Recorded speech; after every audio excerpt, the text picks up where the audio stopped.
Tonight is very personal for me. One reason is that John Carlin and I go back about 27 years when we lived on the same street in Johannesburg as newspaper correspondents. I for New York Newsday and he for the Independent of London at the time. And we used to have this brutal former colony versus fading empire grudge matches on the squash courts, not too far from our neighborhood. He will pick me up at 7 o'clock in the morning, and then we will go. And as it happened, unfortunately, we were so equally matched that no one could win the bloody thing. It was like the death march of Bataan. And John and I, over the years, became very, very close family friends. In fact, yesterday, which was the first day of his son's going off to college, this is not a reflection at all on John's age, I assure you. But his only son is went off to college yesterday, and we were FaceTiming with him. Suspiciously, the boy separated, shall we say, from his girlfriend just 2 days before he went off to college in Barcelona. I have my suspicions. But that's probably not the subject for our dinner time conversation. John was raised, and I suspect this was the main reason we bonded so many years ago, was raised as a dyed-in-the-wool fan of Manchester United, as I proudly am. But allow me to explain.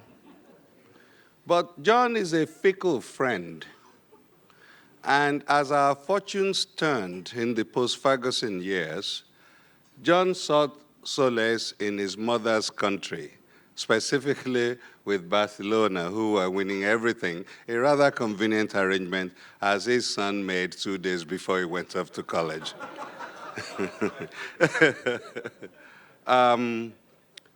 He still claims to more or less support a great club, but is no longer the reliable... I'm coming to you, Emir.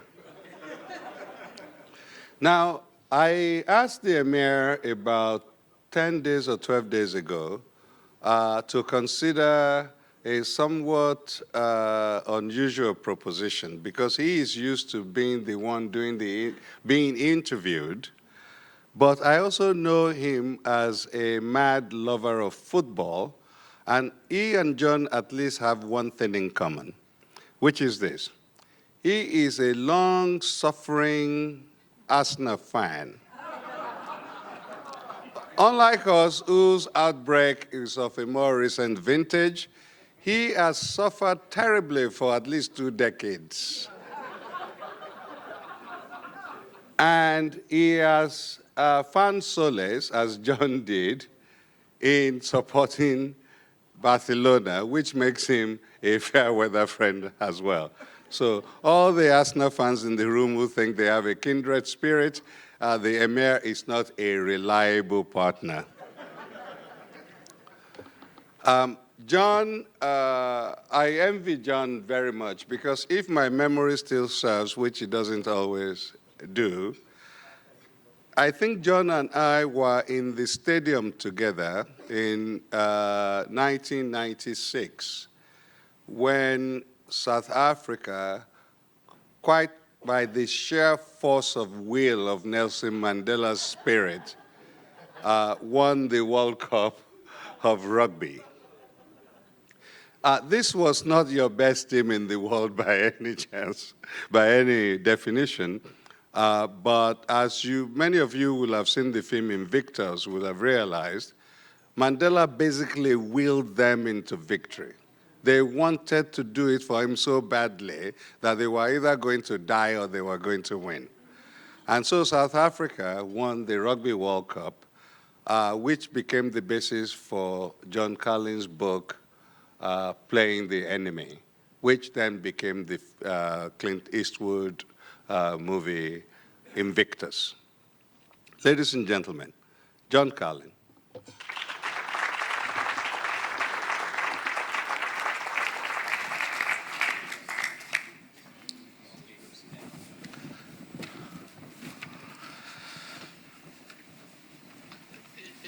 Yes, Della, your memory is indeed failing you. Decrepitude is setting in. 1996 was not the year, it was 1995.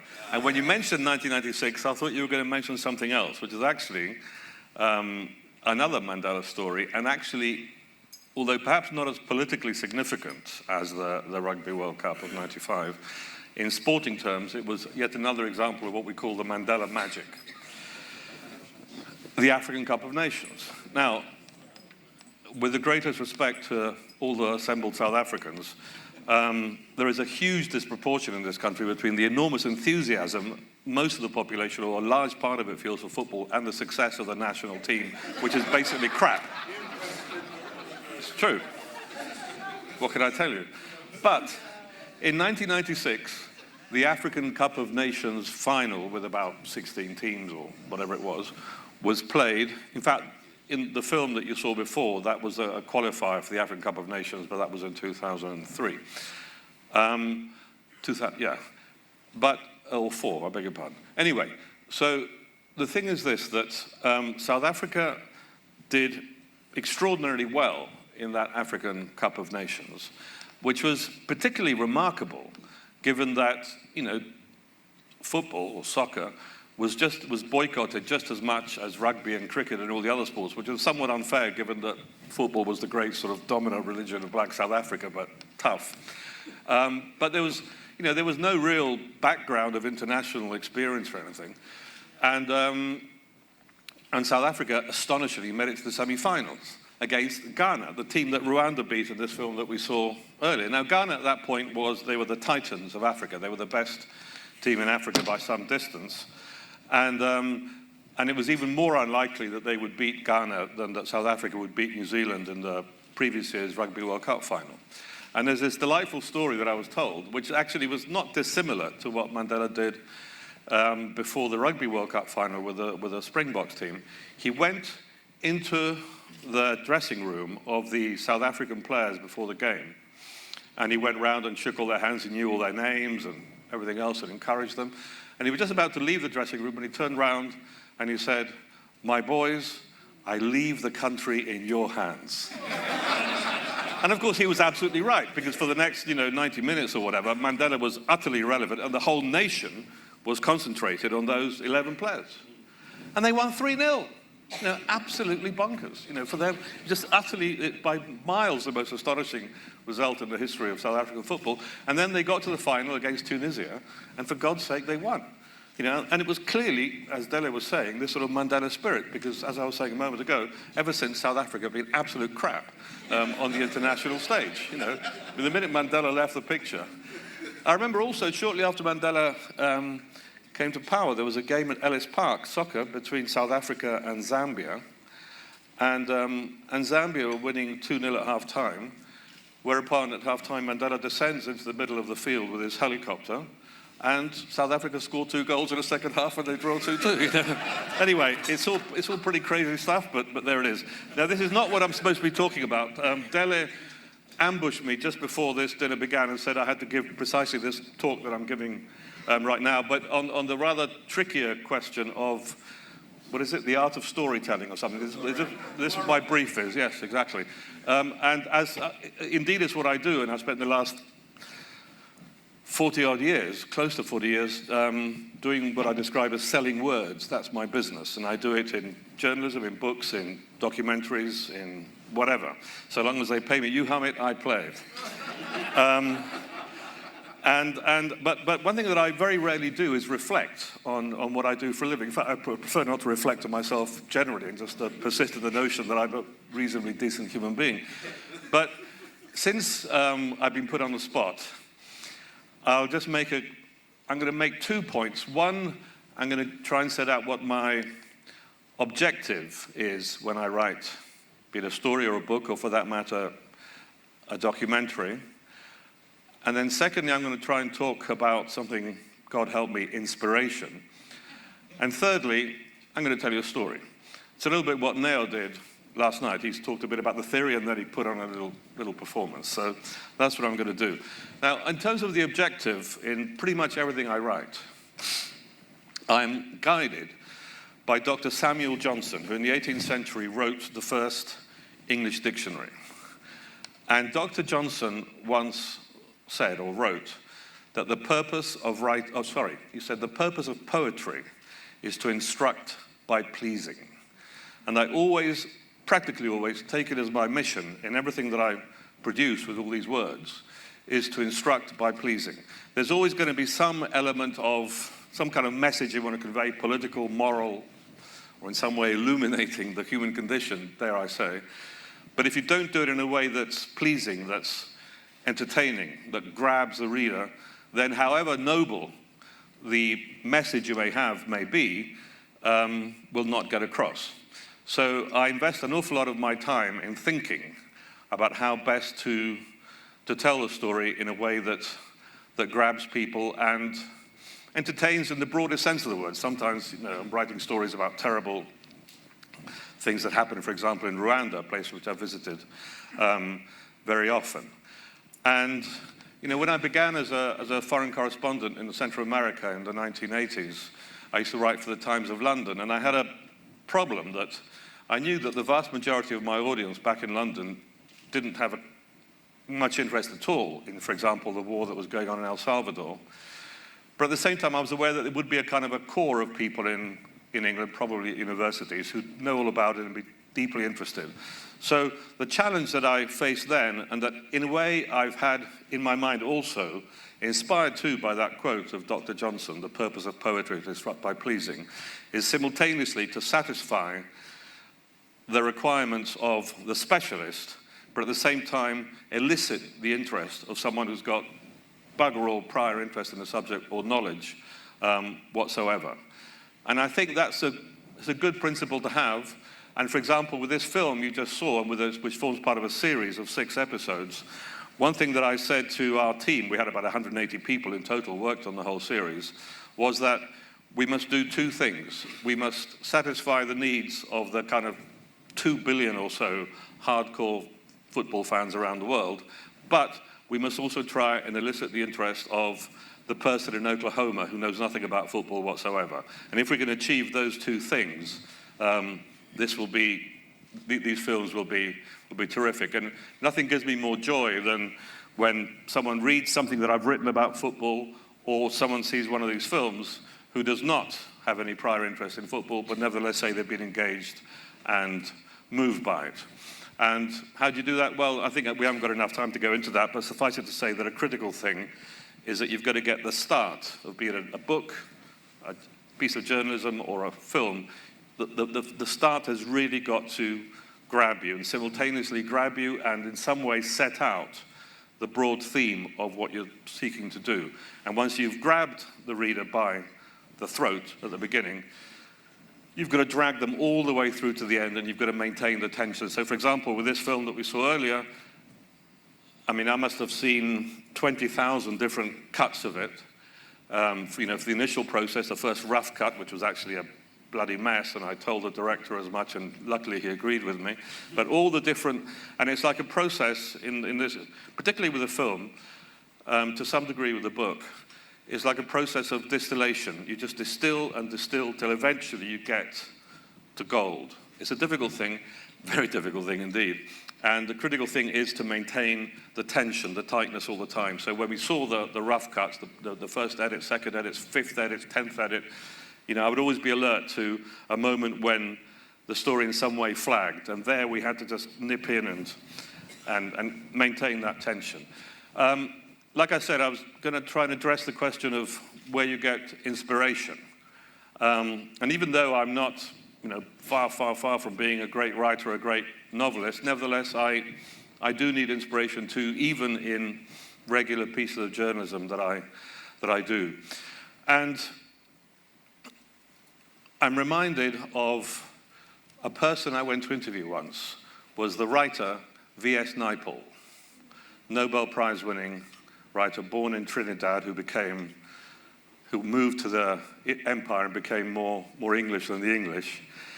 But in addition to that, he acquired one of the English country gentleman characteristics. He was a real curmudgeon. He was a really difficult guy. And I remember being told before the interview that an awful lot of journalists had gone to interview him, and he'd actually kicked them out of the room after 5 or 10 minutes because he considered that they were not up to his intellectual standard or had not prepared enough. So I've actually never been more anxious before interviewing someone in my life, and I've interviewed quite a lot of pretty famous, eminent people. And I prepared like hell for it, and there was a particular book he'd written that we were doing.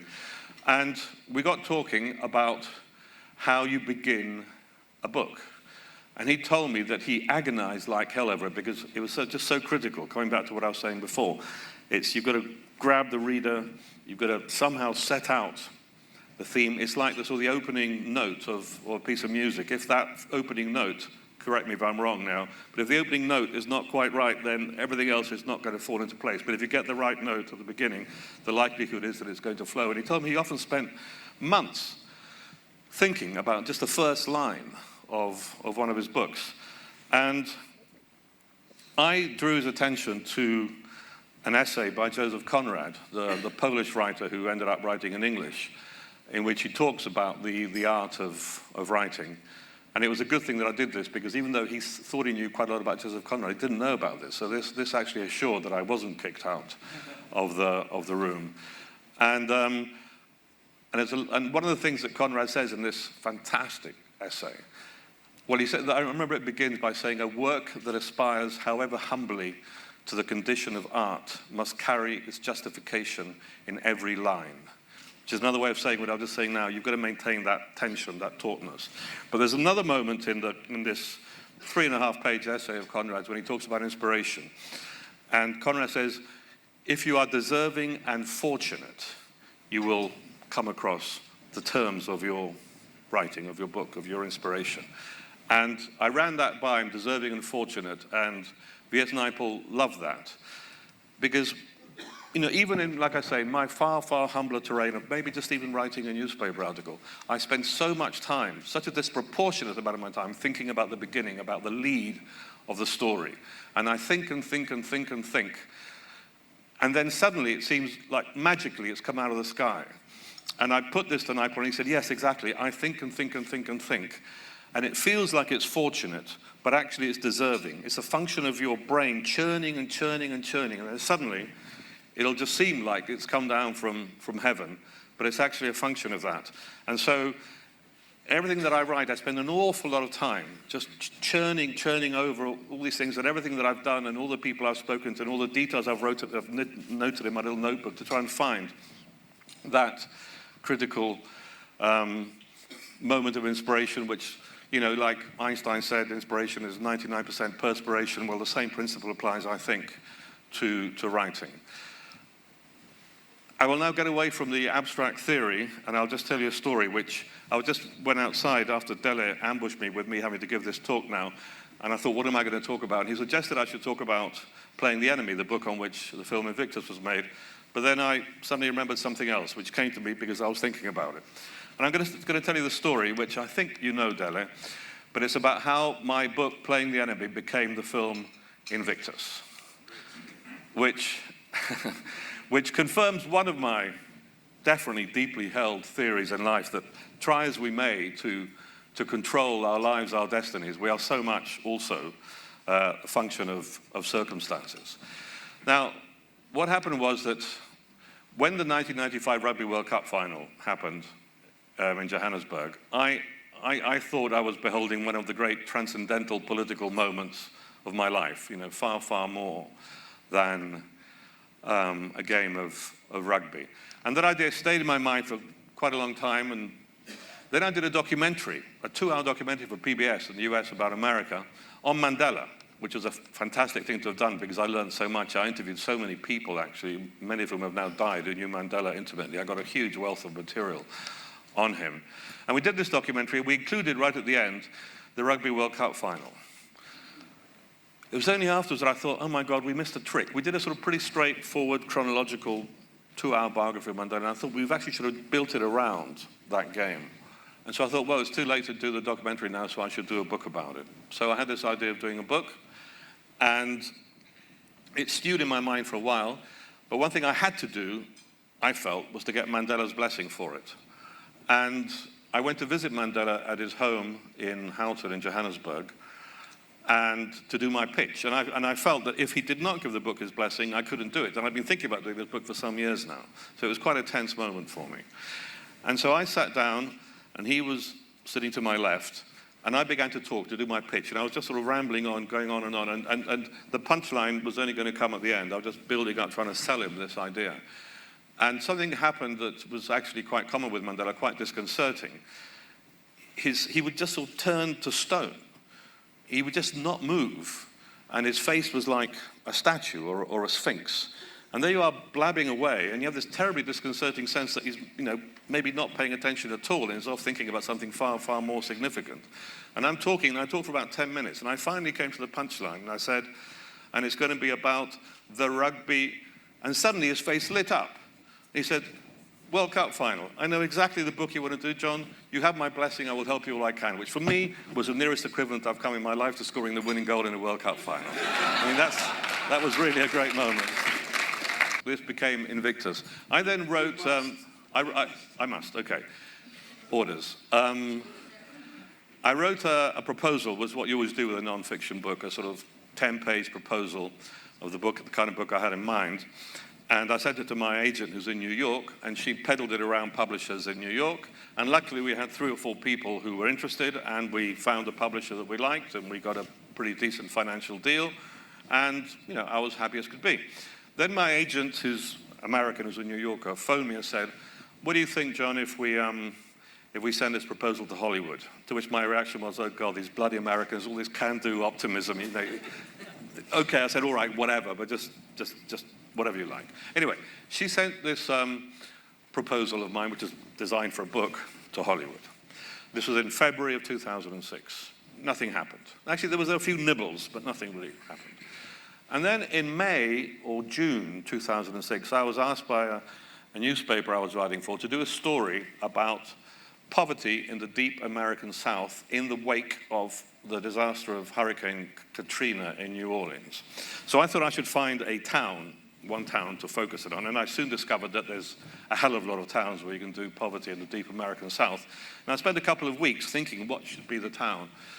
And eventually I decided it, not entirely randomly, on a town in Mississippi called Clarksdale. Anyway, so I flew to New York first, and I went to see our old friend, Bill Keller, who was then editor of the New York Times, but he'd previously been here in South Africa. We'd all been fellow foreign correspondents then, and we just went and talked about our families and stuff like that. And then I just said, by the way, you don't have someone in Mississippi who knows about, Mississippi, to give me some guidance. So yeah, there's a guy at the Jackson, don't know what the paper's called, the Jackson Bugle, does anybody know? Anyway, whatever, the paper in Jackson. And he said, no, that's right. He called in a guy and the guy said, call the guy in Jackson. So I called this guy in Jackson, and I said, do you know anyone in Mississippi, in Clarksdale? And he said, yeah, there's a guy there. He's Mr. Big in Clarksdale. His name is Bill Luckett.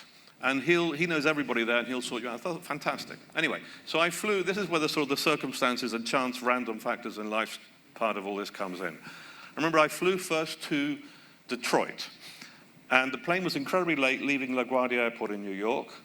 And then I got into the next plane in Detroit quite late at night, and there was some really weird problem with the wheels, which I've never come across. And we were about to take off, and the plane stopped, and we went back again. And we eventually got on a plane much later, and I landed kind of 15 hours late in Memphis, which was the nearest airport to Clarksdale, Mississippi. So everything was delayed by about 24 hours, the whole thing. Anyway, so the next morning I get a rental car, and I'm driving along the highway in the general direction of Clarksdale when I ring up this guy, Bill Luckett, Mr. Big. And I said, Mr. Luckett, I'm so-and-so, we hadn't any contact. He said, oh, I'm just behind you on the highway. Just stop at the Kentucky Fried Chicken a mile away, and I'll meet you there. So I get off, and I stopped in the car park, and literally a minute later, Mr. Big, and he actually was huge. I'm quite a tall person. This guy was just massive. Bill Luckett was a real classic kind of old-style Southern gent, very politely said, very nice to meet you. Listen, you follow me down the highway, and when I see things that you might be interested in for your story, some historical landmark, something of the Civil War, I'll give you a call and point it out. I said, terrific. So we're driving along, and he calls me every now and again to point out some historical landmark or something.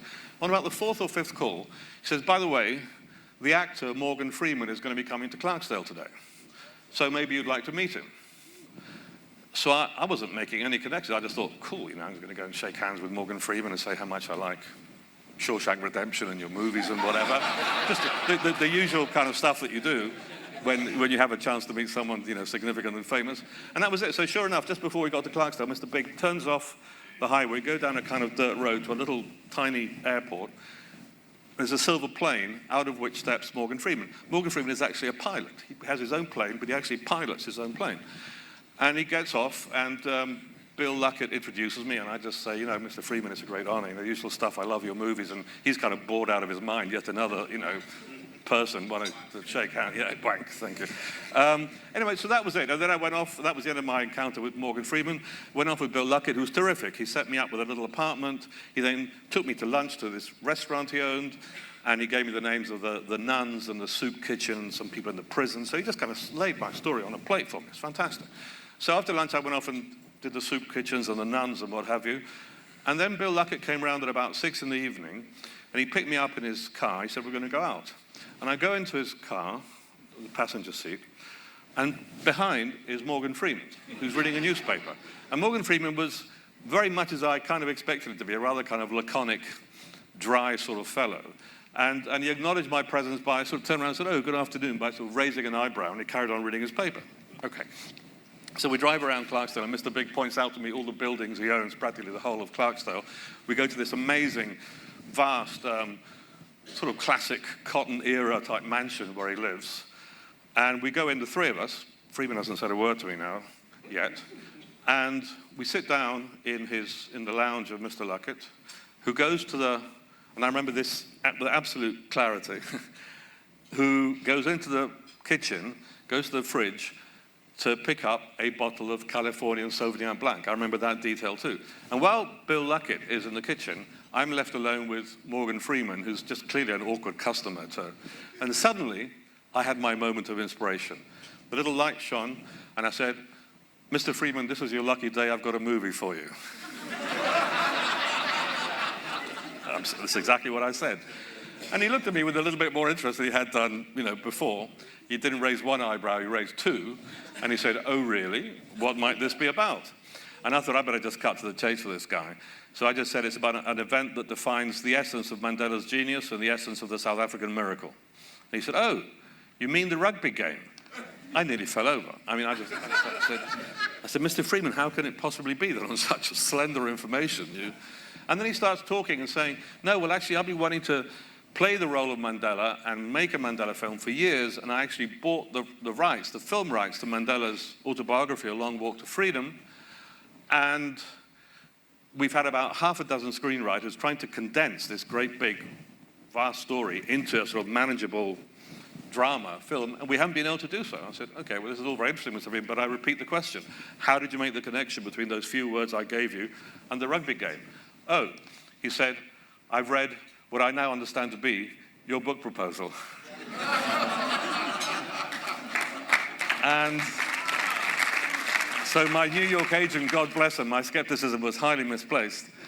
And that was it. And then we went to have dinner, and we just spent the whole evening talking. He suddenly became the most garrulous man on earth.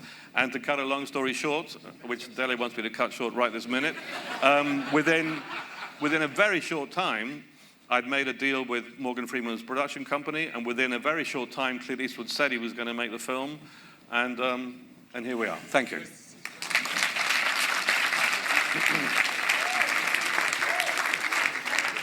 Which I said, here or there, does it matter? You can sit in anywhere. So, here is the thing about human memory and also perhaps about human nature. John told me this story, and I was so happy for him that we made a deal that we will always pay for dinner from now on in until we die. But whenever I tell my friends this story about John's encounter with Morgan Freeman, here is how it has come out. John is in a godforsaken little one traffic light town in the Mississippi Delta, and he was so bored out of his mind, he went to the only bar in the place, which was basically a dive, And he ordered a bourbon, and somehow he becomes aware in the dimly lit room that there was another person at the far end of the bar. And when he looked at this person, it turns out to be Morgan Freeman. And he says, "Can I buy you a drink?" And so, "Have I got the movie for you?" This is the story that plays out in my head. So whatever I tell you, you should feel absolutely free to disbelieve it.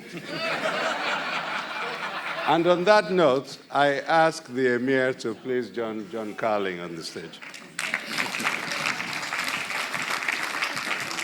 Would you like a glass of water? No, you're okay.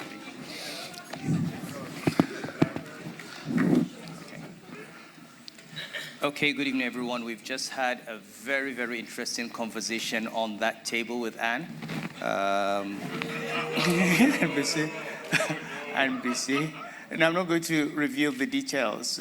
Just to say that when Dele says I'm not a reliable partner because I mix Arsenal with Barcelona, he should have just said I'm not a monogamous partner. I think that would be, and you could be polygamous and reliable. And Anne has led an interesting conversation in that regard. Okay, so John, I don't know where to begin. I think you're a difficult act to follow. I was going to ask you about your inspiration for writing the book. Then you talked about your inspiration, so I can't ask you that. But you certainly have wrought something of a miracle today. As an Arsenal fan, I hate Liverpool. I hate Manchester United. I hate Chelsea. I hate Spurs. The only reason I don't hate Manchester City is that they've put Manchester United in their place. But today you managed to make me actually admire and respect what Liverpool has done. A miracle. It's a great miracle, a great miracle. So tell me... Not every day. So tell me first, why... what was the connection between Liverpool and Rwanda? Is it the only football club that they're interested in? No, not at all. No, and as you know better than I, Emir, I mean, there are so many major European football clubs that have got fans all over. I mean, I'm sure that there's Rwanda Reds fans, Liverpool equivalent in Nigeria, and Burkina Faso and everywhere, but equally Manchester United, Chelsea, Arsenal. And actually, Arsenal do seem to be a particularly big team among African fans, for maybe reasons that you might expand on yourself, actually, in a moment. And actually, the president of Rwanda, Paul Kagame, is a very serious football nut. You wouldn't have thought so from his general demeanor, but actually it means an awful lot to him, not only as a kind of, reconciling, nation-building phenomenon. I've interviewed him a few times, and whenever I'm in the presidential waiting room, there's always a TV screen, and they're always showing a football game. Anyway, I was talking to him. I did, that interview, those words that you saw Kagame do. That was I interviewed him, and I asked him about Arsenal, and he said, "No, I'm full-on major Arsenal fan." And he says, "In fact, I watch every single game. Premier League, Champions League, Carabao Cup, pre-season friendlies, he's there. But he says every now and again, it is so frustrating, it drives me mad, but there's some bloody national emergency, and I've got to hold some kind of crisis cabinet meeting. It's just so irritating." He says, "However, during the crisis cabinet meeting, every 5 minutes I check on my iPhone to see how the score is going." So he's one of us. He's a serious guy. Yeah. And the point to make is that in Rwanda, as elsewhere in Africa, you'll find just as many people who are Manchester United fans or Barcelona fans or Arsenal fans. And we happened to hit upon Liverpool to make our film. Well, for 2 or 3 reasons. One, we wanted to get a team, one of these big European teams, because even though it's not a point that comes through uppermost in the film, it's very important to bear in mind that the vast majority of football fans of these big European teams are actually outside the cities where the clubs are, or even so in other words, the Rwanda Reds are far more representative of the average fan in the world than the guys who go and watch the game in the stadium. That's true. And you find Rwanda Reds, equivalent Liverpool fans in Japan, in China, in Mexico, in El Salvador, Middle East. We actually one of our films, I'm just going to go off on a slight tangent now, but we actually filmed was about Lionel Messi, who I'm sure you agree is a wonder of the world, who plays for Barcelona. And one of the ways that we found to illustrate the world's fascination with Lionel Messi, we filmed people in Tel Aviv and in Gaza who were Barcelona fans and who were Messi fans, and people who, in all other respects, would spit or even shoot each other on sight, were absolutely, completely united in their devotion to Messi. As to why we chose the Rwanda Reds, partly because we had our team of researchers and the Rwanda Reds, that sounded interesting, but also because of the song. You'll Never Walk Alone is such a great song. It's so potent. As President Kagame said, he said he almost feels it should be Rwanda's national anthem. And we thought we wanted to make an emotional film. We wanted to get people weeping. And we thought, that song would help us quite a lot. But also, I think if you look at what you had in the film, the Champions League match, and also what happened last year with Barcelona turning over a 3-0 victory by Liverpool. There are very few clubs in the world that you can use as an example of turning things round. That's in a manner as extraordinary as Liverpool, right? So there is something about them. Yeah, but I think one of the things that makes football unique. I mean, we've done this series, This is Football, and the premise of the whole thing is that football is the world's greatest subject of conversation in terms of numbers. Politics, we're all very interested in politics, but we have to humbly recognize that it's a minority sport compared to football. In terms of the numbers of people who speak it, like I was saying to someone earlier today, apart from sort of domestic matters, the children or whatever, there's no other subject that people talk about more animatedly and with more knowledge. In fact, I would say that football is one terrain where, unlike politics, it's very difficult to get away with fake news because everybody knows what's going on. That's true. Isn't that right? And I always say that football is, I'm just giving you the kind of underlying thoughts of this series that I've dedicated the last couple of years of my life to. First, like I say, it's the world's biggest conversation, and as the great man Harari writes in his book *Sapiens*, what distinguishes us from all the other animals is precisely conversation, what you and I are doing now, blah, blah, blah. Animals will twitch their ears and, the deer will point out there's a tiger around the corner, but they don't, talk and talk and talk. And football is this great subject of conversation, and it's also wonderfully democratic. It's a great leveler. You can find the cleverest professor of economics in Harvard or philosophy at Cambridge, and you take them to a little village outside La Paz in Bolivia, or to some village in Kanu or whatever, and they will meet people who have a vastly poorer, vastly inferior educational levels, formal educational levels, but they will talk as equals about football. True. They will be as informed, and they will be just as capable of analyzing the nature of a game. And I think there's just something quite wonderful about that, which has been a kind of an inspiring underlying thought behind this series that we've done. But also at this time, I think when we have all these issues with xenophobia and identities and conflicts, there's something to say about football being a unifying force. As a Nigerian, I always say that whenever the Nigerian team is playing, we're all Nigerians. Nobody really cares where the player is from. We want Nigeria to win. After the match, we go back to your tents, but for that time, you suspend it. Yeah, no, exactly, and that's the thing, that it is, I mean, sure, we all have our different tribes, and some of us are a bit fickle, like you and I, we have our, but we have our sort of tribal allegiances. But I think beyond that, however much you may hate, Tottenham or whatever, the fact is that if you go to, some country, like, some kind of Thailand or something, and you're in Bangkok airport, and you meet some guy from Japan, or Mexico, or England, who is a fan of Tottenham, and you're just sitting there waiting for a flight, the chances are you're going to engage in fairly good-hearted conversation, and you'll have something that will, and you might have a little bit of banter and stuff. Yeah. But it is a wonderful unifying thing, and I think that, and it runs counter. We're talking about xenophobia, God help us these days here in South Africa and elsewhere, the eternal scourge of racism, and right this particular moment, the big word in the political lexicon of the world is polarization. Well, football is something that runs counter to that, in the sense that it is the great, big, overarching, unifying tribe. And as we said, no offense, but the football religion, the secular religion, is bigger than Islam or Catholicism or anything else in terms of the number of faithful. And no offense to who?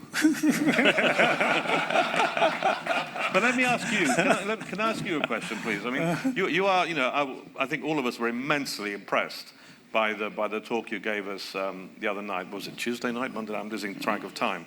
And you're someone who has an extraordinarily busy life. You have your religious dimension, economic dimension, political dimension. You're an immensely well-informed person on the ways of the world, of the way the economies of the world move. And yet, for you, football is important. Explain that.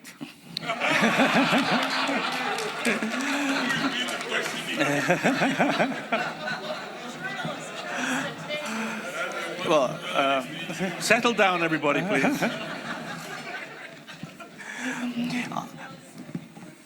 Well, I suppose for me, I should say Arsenal is important to my. Sure. Arsenal is my road to football, and it's interesting because I was never really a very strong fan of football.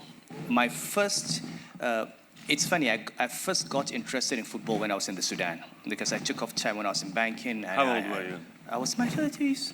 Your 30s? I took off time, You're went to Sudan to study developer, Islamic law, yes. And one day, walking out of the university and going to my home, I met a number of Sudanese, and everyone I met would say, Nigeria?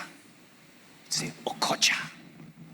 I'm Okocha. And I was wondering, who was Okocha? And I went to him, and apparently there was an African Cup of Nations going on, and everybody was impressed by Rashid Yekini and Okocha and Amokachi. So I went and basically turned on the TV and started watching the matches. And that was the year Nigeria won the African Cup of Nations and went on to the World Cup and had this in 1992. Then I fell in love with football. Now, after that, I followed Kano to Arsenal. And I think what really hooked me on Arsenal was watching one of Arsenal games. And this is now my black identity coming. And in that game, apart from Paul Seaman, every outfield player was either African or of African descent. And I just thought, for a team in England, in London, to be this cosmopolitan. I mean, so it was, again, I suppose there's some politics in it as well. I just fell in love with the team. Plus, of course, Arsenal at that time played beautiful football. I mean, this was run up to the Invincibles. So they played the most beautiful football in the world. And whatever you say about Arsene Wenger, the truth is that he changed the face of English football from basically these long balls, and also forth to proper. Beautiful, the aesthetics of Arsenal. So that's my story. But I've gotten so emotionally invested in Arsenal, and it, as you know, with all Arsenal fans, one day Arsenal is the best team in the world, the next day they're crap. So you no, but it's nevertheless fascinating. You just said it. You're emotionally invested. I mean, it has an impact on at least your transient mental health, whether Arsenal wins a game or loses. True. It's true. And you're a man who deals with weighty matters. True. And it actually takes me away from a lot of stress, because I do face a lot of rubbish in my work. So sometimes on a Saturday watching Arsenal, it's a good thing. And you turn off completely and you become fully focused to the exclusion of all else on what happens. Exactly. No. And I think that's what football is. It is a great subject of conversation in which we talk about it all week long. You're preparing for. Emir, that he is the interview. That he's what? Okay. No, you need to remind John. You need to remind John that I'm the interviewer. All right, John. Okay, so let me ask. So let me ask this question, and we're going to let the audience ask you questions. Sorry, I just wanted to say, just forgive me, to say that I think the football, apart from being, engages the passions in such an enormous way and everything, it's also a consolation and a refuge for people. I think this is the thing. This is the point I wanted to make. Sorry. Yes. So the question I'd like to ask you is, if you look at your films, okay, so I watched Invictus and I watched this. Yeah. And I can imagine if you were to look at these movies several times or several months after they're produced, you probably do come to the conclusion that these movies send a message that's much, much bigger than you ever imagined they would send. I mean, look at Invictus. It's not just about Mandela and his parent team. It's about exactly how South Africa was able to come together after apartheid. It tells the whole story of how, these people, with all the tension, were able to come back together and be one nation and one country. You look at Liverpool. It's a story of, I've thought of Liverpool coming back from the 3-0, and I thought it was impressive. But, nobody ever, you don't think of this coming back from the dead in the way that Rwanda, came back from the dead. It's such a big story of what human beings can achieve, and if they never give up and all that. But do you get the sense that this, yes, maybe you had this in mind, but you never really thought it was going to be this big? No, well, but I mean, you put your finger on one of the things that we thought about. We centered about 3/4 of the way through the film. We show that extraordinary Champions League final when they're 3-0 down at half time, and then they come back. And so we did see that football game as a kind of metaphor for Rwanda coming back from disaster, from the dead, from seeming irretrievable chaos. And I think there's a general broader thought that's associated with our series. I come back to my point that I'm making over and over about football being this great conversation, and then the idea behind this film, the whole inspiration, was trying to answer the question, why is this huge conversation? Why is it that you are emotionally invested in this stuff? And the answer that I came up with, really, which is the core idea of the whole thing, is that all of the elemental and eternal human emotions and themes are contained in that football conversation. So the idea then was that each of the episodes should have as its title one of these eternal human emotions or themes. So that one's called redemption, the one that we saw before. Another one's called love. Another is called pride. Another is called chance. Another is, I can't remember what it's called now. But the idea was, in each case, to find stories. The one's called Wonder, the one about Messi. In each case, to find stories around the world that, in a dramatic, engaging sort of way, with a pretty heavy charge of emotion that we sought to generate in all the films, conveys these eternal human themes or emotions through football stories. And we spent an awful lot of time trawling the world. Actually, the Rwanda one was the easiest one because I already knew that story of Rwanda. I'd been here, and I in 2003, when 40,000 prisoners were released, I went to this place, Gashora, that we mentioned in the film. And it's the most remarkable game I've seen in my life. I've been to World Cup finals, Champions League finals. But this thing that we showed in this film was done all over Rwanda. That first point of contact between the released killers and the families of the victims. I mean, it's just almost unimaginable. So the woman's going to see the guy who, killed her 5-year-old child and macheted her husband to death, and the guys who gang raped her. I mean, just unbelievable, and they had to now live together again. And all over Rwanda they did this, and I went to this particular place, Gashora, and about 1,000 of these, prisoners, all killers, come back, and the very first thing they did, before they even said hello, they played a game of football, at which I was present. And, there were about 4,000 people watching it. It was a pretty kind of, rough sort of field, as like the one that we saw in the film, the very same one. And there were about 2,000 relatives of the victims, 2,000 relatives of the killers. And this game, took place. There were 3 yellow cards, not bad compared to, previous stuff. The victims won 1-0, which was a pleasing result. And this guy, Jean de Dieu, that we interviewed, actually scored the winning goal. And it was extraordinary because the game was played in a good spirit. And at the end of it, I was the only, European or non-member of Gashora who was there, actually. And as a journalist, I interviewed the 2 captains, and I was rather, as I was saying to a friend before, I was a bit apprehensive about confronting head-on the issue of the genocide and all the rest of it. So I just did something pathetically craven and mealy-mouthed, like the typical thing that television reporters ask players after a game, do you think it was a fair result? It's absolute crap, like that. And the guys looked at me and said, "Oh, sorry, sir, I don't think you quite understand. This is not really the point." I just felt so sheepish and so stupid. He said, "The point is that we have been absolutely at loggerheads, and now we're playing, and we're trying to build something, and we're trying to, and they were just incredibly eloquent. They were speaking in Kinyarwanda, nevertheless it was translated, and they just spoke very movingly, that both captains, about the desire to try and find a way to cohabit. And like I say, this scene was replicated all over the country. The other thing was that we mentioned in the film was this extraordinary game, Rwanda-Ghana, which was this huge moment of unity. But there was the game before that, which we tried to put into the film, but it was just too much. It didn't fit into the time. But the game before that in the African Nations Cup, Rwanda played against Uganda. And Rwanda-Uganda is the kind of Arsenal-Tottenham East African hate derby.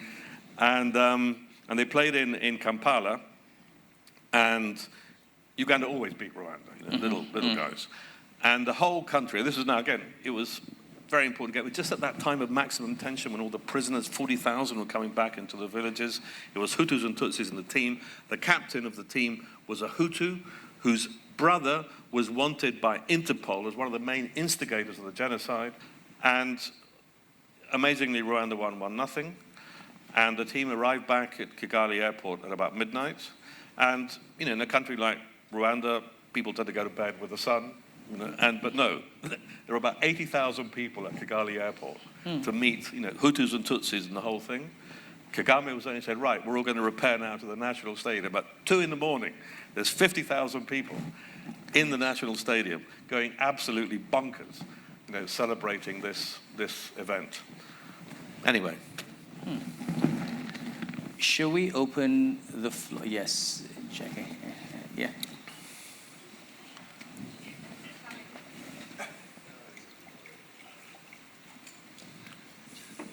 We've had a lovely discussion of what we in America call soccer. Sorry.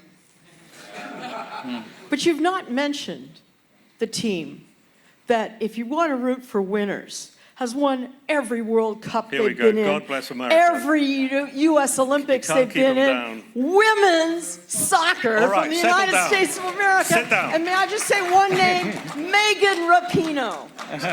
Absolutely. Settle down now. Now let me answer that. Let me answer that by saying that one of our films is actually about women's football, and no. Actually, there's another one where we have.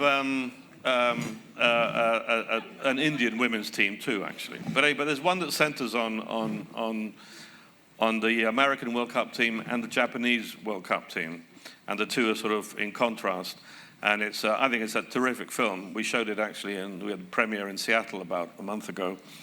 And among other things, what's great about this film is the contrast between the American players and the Japanese players. The American players are just like you, ebullient, jumping up and down, very excited. And the Japanese ladies are just these absolutely magnificently poised, serene individuals. And there's actually quite a lot of fun. Well, excuse me, this particular film that we made was Japan beating the US in the final, actually. So put that in your pipe. But let me just say, sorry, can I just say one thing before I forget? I will come back to it. I have to say this, otherwise my friend Raymond's going to give me a hard time.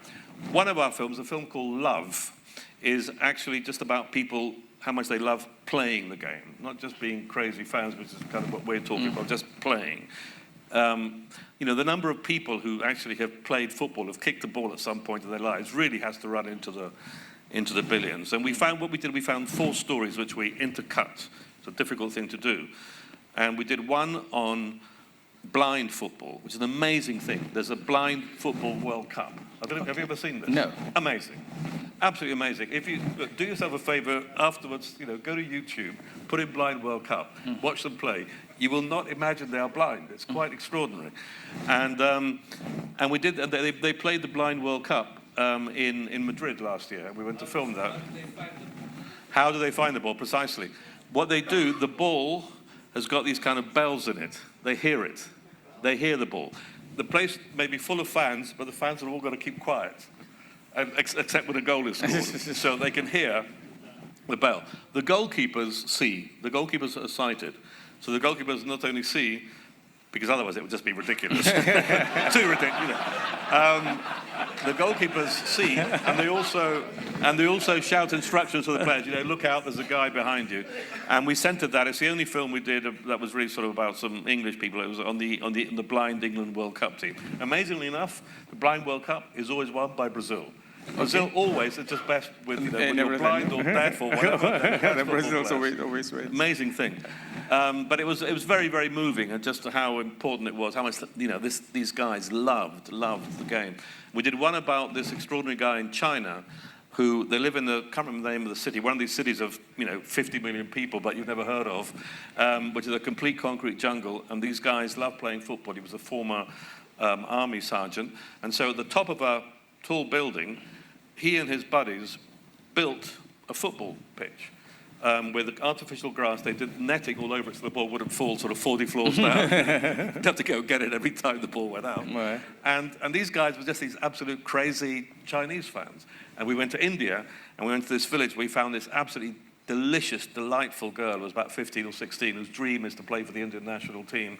And we built it around her and her friends, and it was just a really delightful film. And then the fourth one that we did, which I think is definitely the most potent, and everybody I know who's seen it around the world has thought it the most potent, was built around a young South African referee, the youngest professional South African referee, whose name is Fezile Hlophe, and who we actually accessed through my man Raymond over there. And I really want to mention this guy because he's just the kind of the quintessence of these great, I don't know, Soweto kids. He's just full of spark and sharp, and he's funny, and he's articulate, and he's extraordinarily self-confident. He's sort of quite a skinny little guy, and there he is bossing around these great big players. We filmed him, obviously, being a referee. And his story is, talking about overcoming obstacles and stuff. When he was 12, he was diagnosed with throat cancer. And he spent 2 years battling throat cancer, which is pretty amazing. Actually, at that age, it sort of tends to just, And he said how during those 2 years, which, his education, suffered almost inevitably. But he said it was watching games of football on TV that just sort of kept him perky.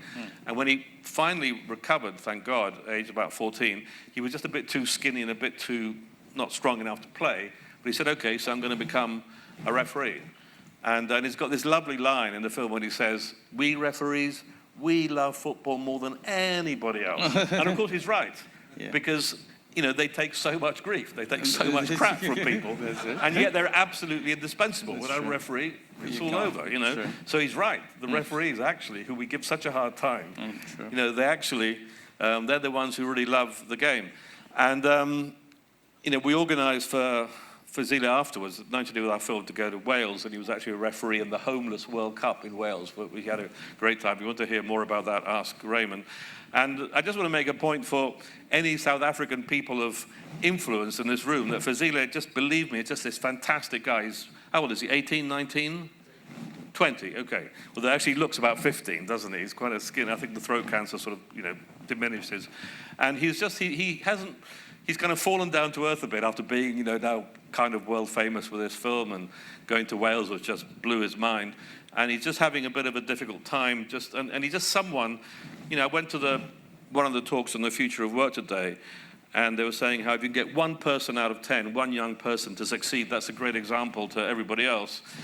What would be awful about Fezile is that if he's that 1 person in 10 who's got all the confidence, all the attributes, and doesn't succeed, it would have the counter effect to what was being described this morning, And I just hope that there's somebody in this room, or some of you in influence, who can maybe talk to Raymond and find some way, because the other thing that was being talked about at the Future of Work session this morning was that apart from knowing your maths and your writing and whatever, what you need to have is self-belief. You have to have self-belief. Well, this guy's got self-belief coming out of his ears, and yet, he's kind of struggling, right, Raymond? And so, anyway, I mentioned Fezile, and please, do yourself a favor, though I say so myself, and see this love film, which is just great for all 4 characters in all 4 countries, but in particular for Fezile, who you'll recognize as a sort of quintessence of these terrific Soweto-type kids. He's just great. Okay, yes, the lady. Yes, sorry. So I just wanted to say that as a South African and an Israeli, I think that the work that you're doing is incredibly powerful. The role that sport can play, and for some of us in the room, tech can play in conflict resolution is exceptional. When I watched the movie earlier, I was wondering, you saw the three of them go watch a Liverpool game at the end, and I was wondering the reaction of the sports club, whether they've sent players to Rwanda and whether there's been anything... You mean the Liverpool Football Club itself? Yeah, the football club. That's a very good question, and it's actually quite close to my heart and a point of irritation, because Liverpool Football Club should have paid us money to make this film, right? Okay. Yes, and in fact, they've that's been a true. pain in the ass. That's true. They've been incredibly uncooperative. It was unbelievably difficult for us to get those, I think, fabulous shots at the end of the guys at Anfield at the stadium singing.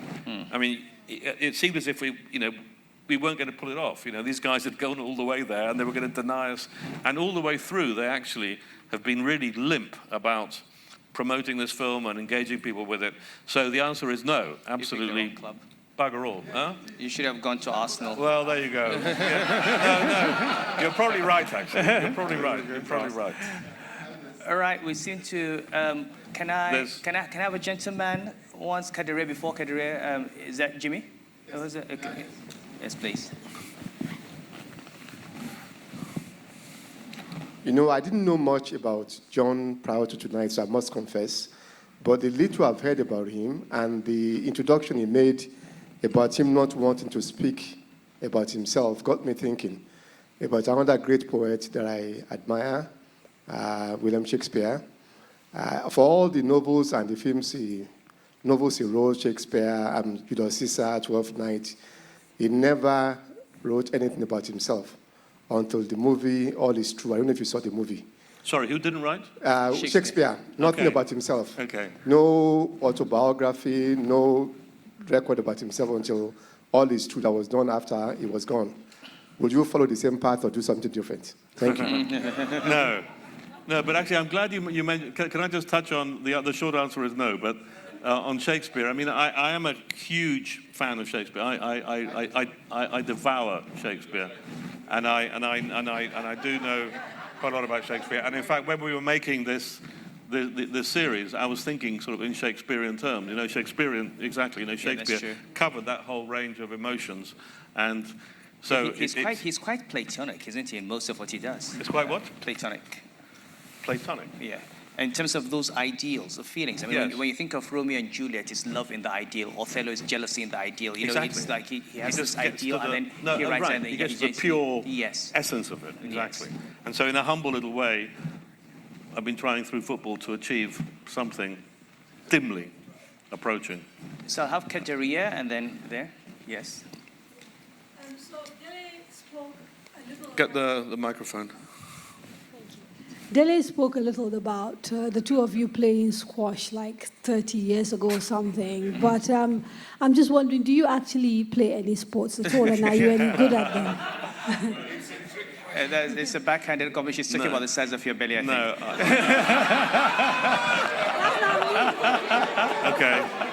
Okay. I'll remember that. There will be a terrible vengeance exacted, but it will be tasted cold. No, not really. But there's just one bit about, since Dele mentioned that, there's something which I always mention when Dele raises the subject of our heroic squash games, when indeed we were lithe and fit, is that I would go and pick him up every day. For some reason, I don't know why I was always the driver, actually, but anyway. Just the sort of the natural kind of servitude that Dele imposes on people around him.